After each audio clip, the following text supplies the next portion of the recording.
Mr. President, on behalf of the wildland fire community, I'm proud to welcome you to the National Interagency Fire Center, or NIFC for short.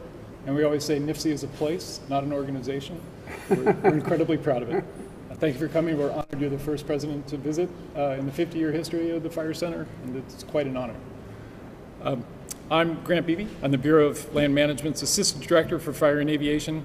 And speaking for all the NIFC partners, I'd like to thank you particularly for being here and for your genuine and intense interest in wildland fire management. I just want to point out this is a coalition of partners. We have a team here.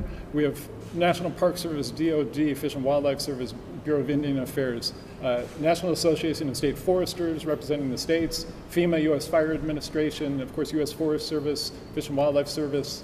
I think I got them all. Somebody will correct me. Oh, and of course, National Weather Service, one of the original partners here at NIFC. The inception of this was a Forest Service, BLM, NOAA, Fish and National Weather Service operation. So we're incredibly proud of it. We're so proud to have you here. NIFC was created 50 years ago, and it is the original and durable model for interagency, intergovernmental coordination. Extremely lengthy, intense, and damaging fire seasons like the one we're experiencing now reinforce the purpose of places like this.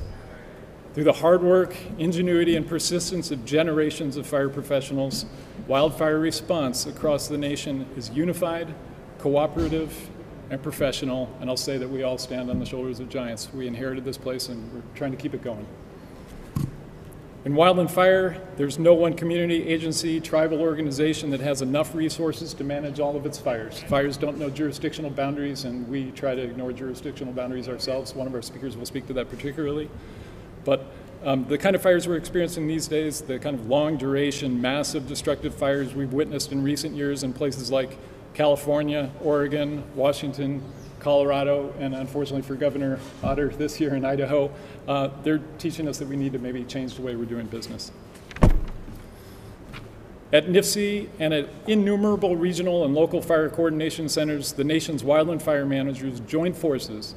We direct local, state, tribal, federal firefighting resources to protect lives and livelihoods, property, infrastructure, and vulnerable natural resources. Ultimately, we all count on help from our partners when crisis strikes. In years like this, it takes the entire national wildland fire response apparatus from local, rural fire departments, rangeland fire protection associations, professional state, county, federal firefighters, military partners, thank goodness for our military partners this year, international assistance to manage fires across our landscape. I'll say people of my age tend to measure fire history in terms of fire seasons, and many of us who are a little longer in the tooth think about Yellowstone fires of 1988, of course, and what a calamitous fire season that.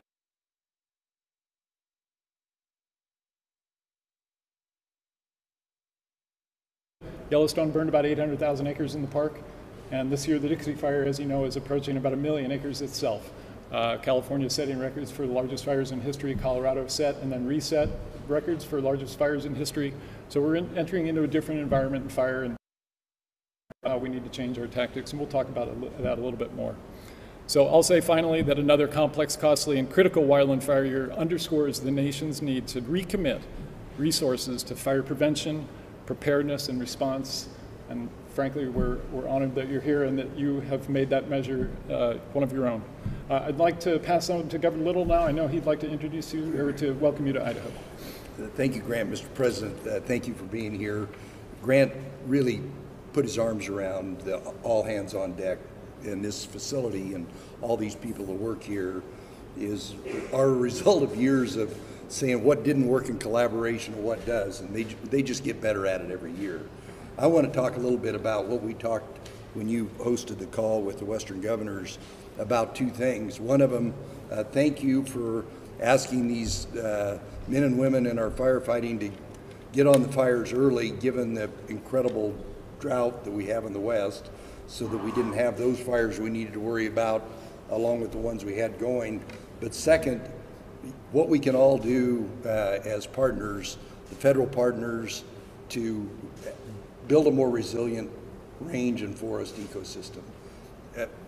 There's been a lot of great work done by your agencies to, whether it's share stewardship or good neighbor, but we know about 1/3 of the forests are at risk of big catastrophic fires. Yeah. and we got a lot of work to do. And besides you directing the Forest Service and the BLM, the Department of Justice has a role, because so many times we'll do a lot of great work and then it'll get hung up in court for sometimes very minor reasons. If you can help us do that to where we can continue to get these fully agreed upon plans implemented, so that we are not endangering these firefighters when we put them out there, because we've got forests or even rangeland conditions where the fuels are just almost impossible to fight, would be very appreciated. And all the Western governors stand ready to work with you and your administration on it. And again, thank you for coming to Boise. Well, Gov, thank you. I have enjoyed working with the Western governors.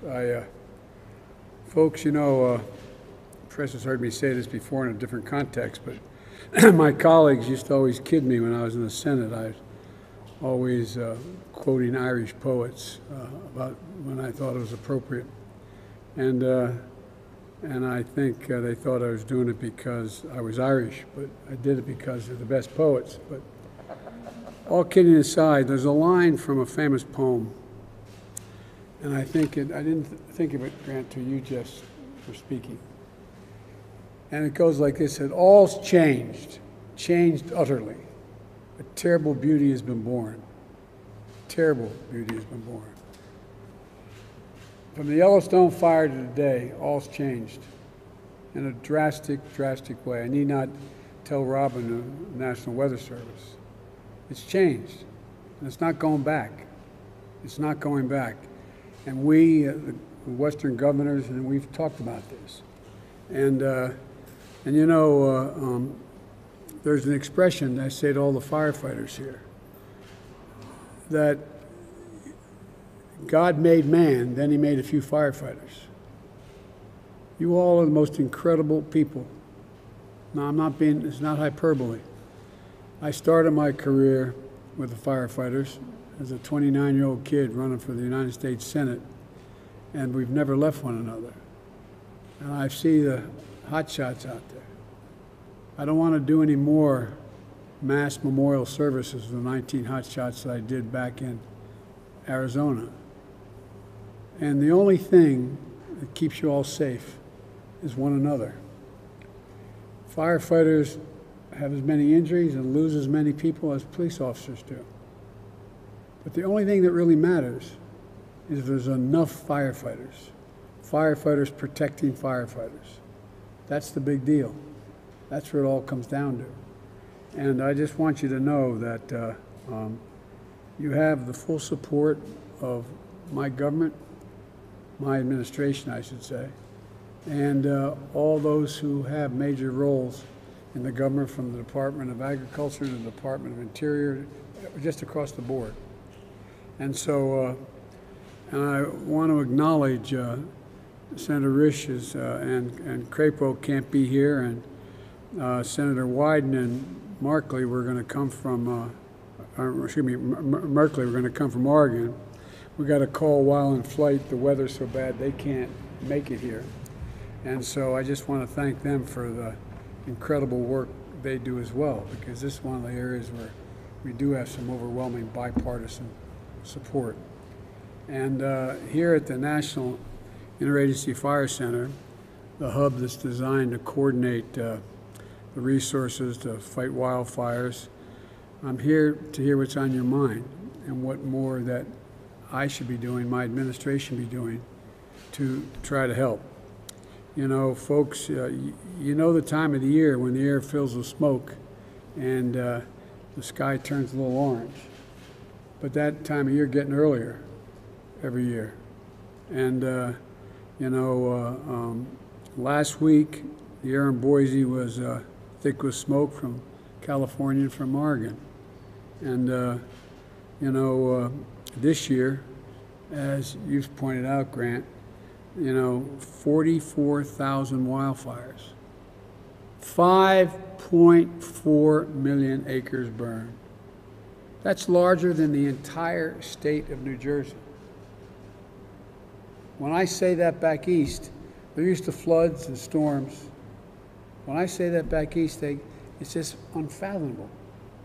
First of all, they don't fully understand how big the West is.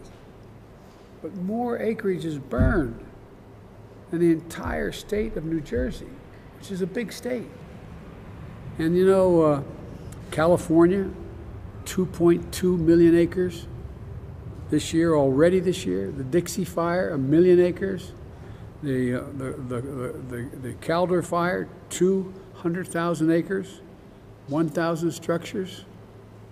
And God knows how many lives risked or lost trying to deal with it.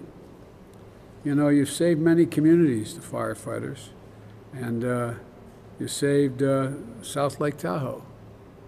And what people are beginning to realize is you risk your lives to do it.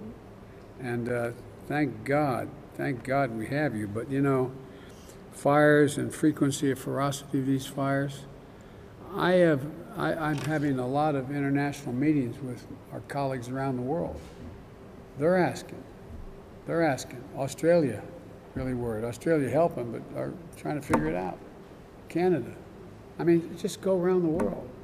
And so, folks, look, the fact is that we're in a situation where too many memorials have been held, and I've directed my administration to provide for pay bonuses and incentives to ensure every federal firefighter, because that's the only authority I have, makes at least $15 an hour. I mean, they should make a heck of a lot more, but at least $15 an hour.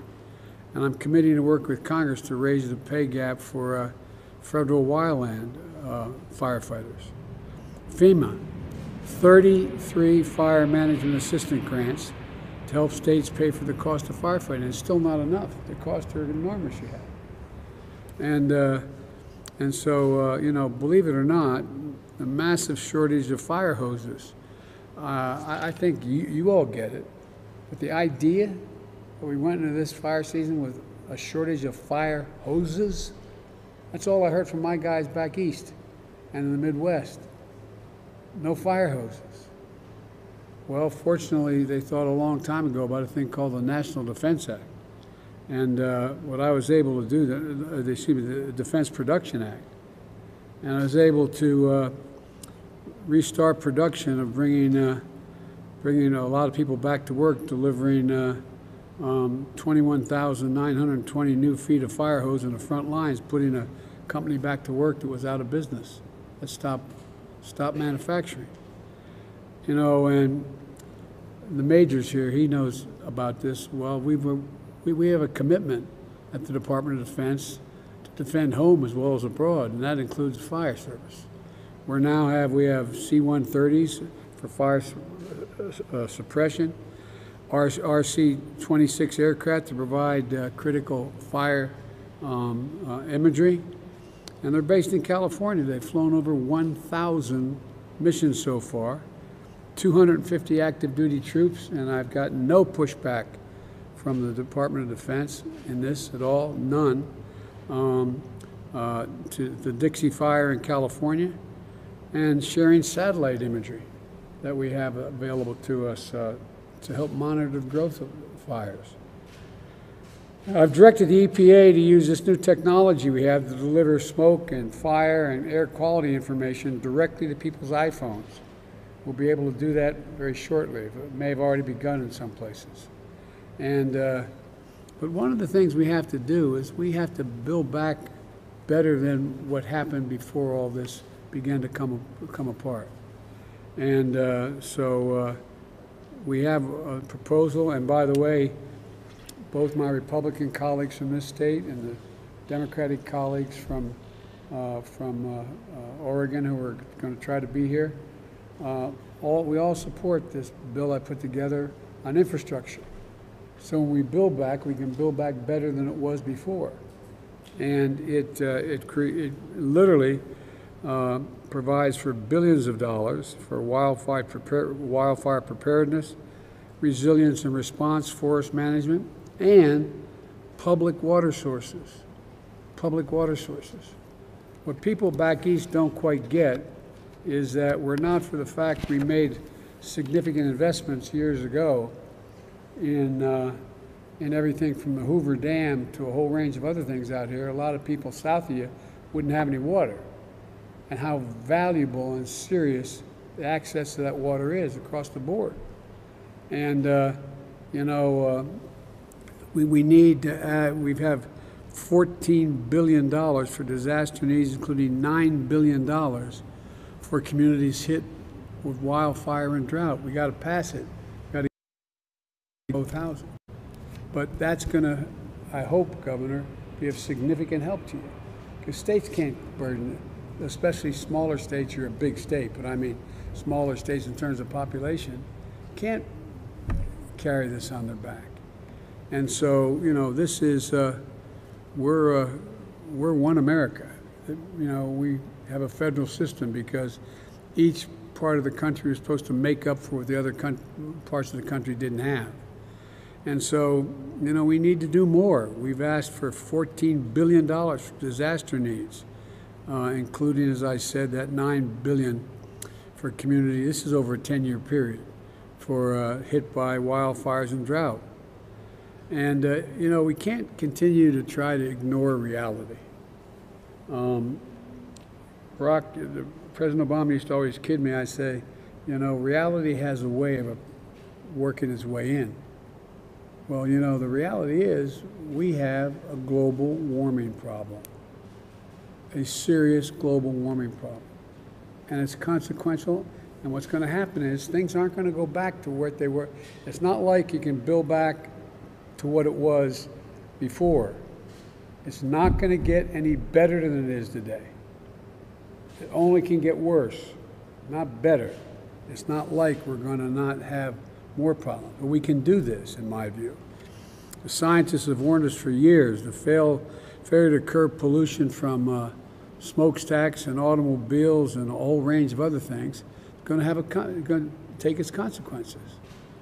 And I learned a long time ago, Gov, that as a U.S. Senator back east, that all the major streams and ponds and lakes, and for example, in New York State, they're being polluted. The fish were dying. Things were changing.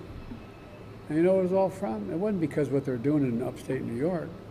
It's because of smokestacks in Chicago, steel plants, because it carries, the wind carries that pollution at a height that doesn't affect the state of Illinois or doesn't affect the state of Indiana, doesn't affect Ohio, but it eventually comes down. Well, I guess I know you all know it. You have the smoke from the fires in California on the East Coast. And sometimes blotting out the sky. People are not just worried about COVID, they're worried about what their kids are going to be breathing. And so every dollar we invest in resilience, this is part of my message here. And there's a lot more I want to hear from you that you think we should be doing, and I think we should be doing as well. But for every dollar we invest in resilience, that is building back better, we save $6 down the road in the future. And you all know the number. Studies show extreme weather cost America last year $99 billion. Extreme weather. It's not just fires. I mean, more people died. I was in Louisiana, Mississippi, all through the south for Hurricane Ada. Well, guess what? More people died in Brooklyn than died in Louisiana. More people. The floodwaters were immense. Never seen anything like it.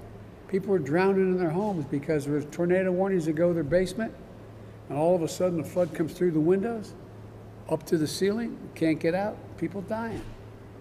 So I guess, to state the obvious, you all are incredible in what you're doing. But I also think about the jobs we're losing due to the impact of supply chains and industries that are being held up. I'm looking forward to this briefing. My message to you is, when we build back, we have to build back better. It's not a Democrat thing. It's not a Republican thing. It's a weather thing. It's a reality. It's serious. And we can do this. We can do this. And in the process of building back, we can create jobs, not lose jobs. We can create jobs. So my, I'm going to stop here and turn it back to you, Grant. And thanks for hosting us. And I understand as a former smoke jumper, you're crazy too. God love you all. I grew up in a little town called Claymont, Delaware, and I went to school. I used to tell Frank Church this. My first job offer, where I wanted, my wife, deceased wife, and I wanted to move to Idaho because we think, not a joke, it's such a beautiful, beautiful state. And I interviewed for a job with Boise Cascade. And in the meantime, there was a war going on. Anyway, but the whole point was that I used to always kid Frank, but I grew up in a little steel town called Claymont, Delaware, when Scranton shut down because of coal mining. And I went to a little Catholic grade school called Holy Rosary. And it was on, before I-95, there used to be a thing called the Philadelphia Pike. And so my mom would drive me from, we only lived about a mile from school, and the school bus wasn't around then, and drive me to the parking lot. And right across the street from the school was a fire station, Claymont Fire, volunteer fire company, but they're really good. And so all the guys that grew up either became cops, firefighters, or priests. I wasn't qualified for any of them, so I'm here. But all kidding aside, you guys and women are incredible. You're incredible what you do. It's not hyperbole. If you know anything about me, you know my long relationship with firefighters. I mean it from the bottom of my heart. And we owe you more than just our thanks. We owe you what you need to deal with these problems. I'm sorry to go on so long. Thank you. And I'll turn it back to you, Grant. I guess that's who I'm turning it back to. I don't know who. Anyway, whoever is to do the talking. That would be me. Thank you, Mr. President. And you're right, I was a smoke jumper, only because I trained to be a teacher, and that was way too difficult and scary. So I did something that was way easier. That's why I left the county council. There you go. The National Association of State Foresters is a key partner of ours. George Geisler is representing them today. He's a state forester from the great state of Washington. Welcome, George. I know you got a couple things to say, so have at it. Yes. Thank you, Grant, and thank you, Mr. President, for this opportunity to give you a little bit of insight as to the role that state and local governments can play in our interagency wildland fire management world. As Grant said, safe and effective fire management requires the commitment, the cooperation, and the coordination of all of us, all of our partners. State forestry agencies, such as my own, Washington Department of Natural Resources, the Florida Forest Service, and California's CAL FIRE, are the primary agencies that are responsible for wildland fire suppression in our states. And we're partners here at the National Interagency Fire Center with a fire director who sits on NMAC and helps to decide each day the priorities that occur in this nation.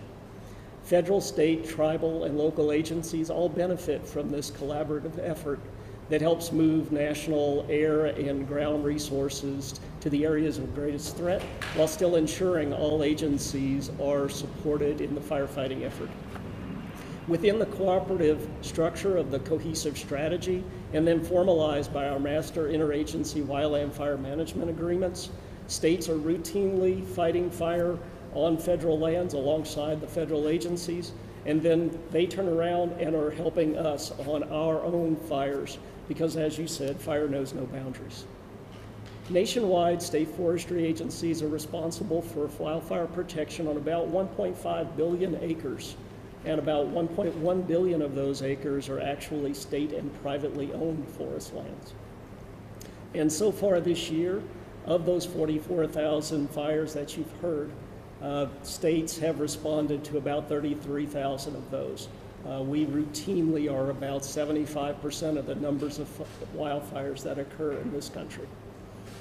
So states contribute, in addition to that, just hundreds of millions of dollars annually to provide wildland firefighting resources, like firefighters, engines, heavy equipment, aircraft.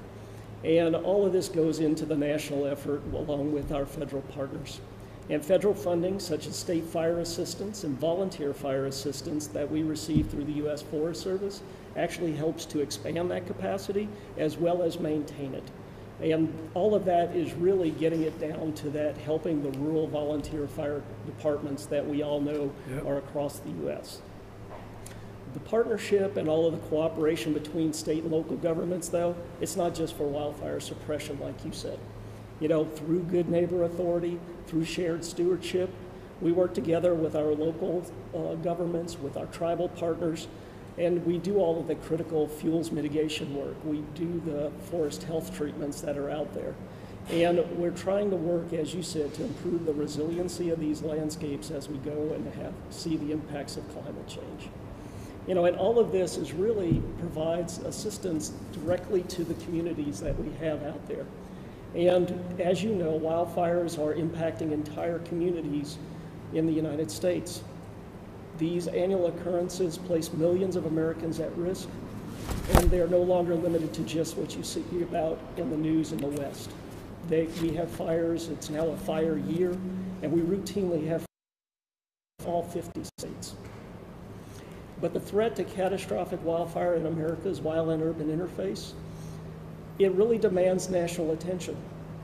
And it needs to be unified, it needs to be multifaceted, it needs to take on prevention, mitigation, response, and recovery. And it's just like you see wildland fire suppression being managed at this building, we need that effort to protect our wildland-urban interface. So as chair of the National Association of State Foresters Wildland Committee, I really do appreciate you coming and putting this focus on wildland fire suppression and what we can all do together to address this issue that we're all facing, be it climate change, landscape resiliency, or the threats to our communities, and look forward to working with you. Can I ask you a question? Of course. One of the things that I've been working on with some others is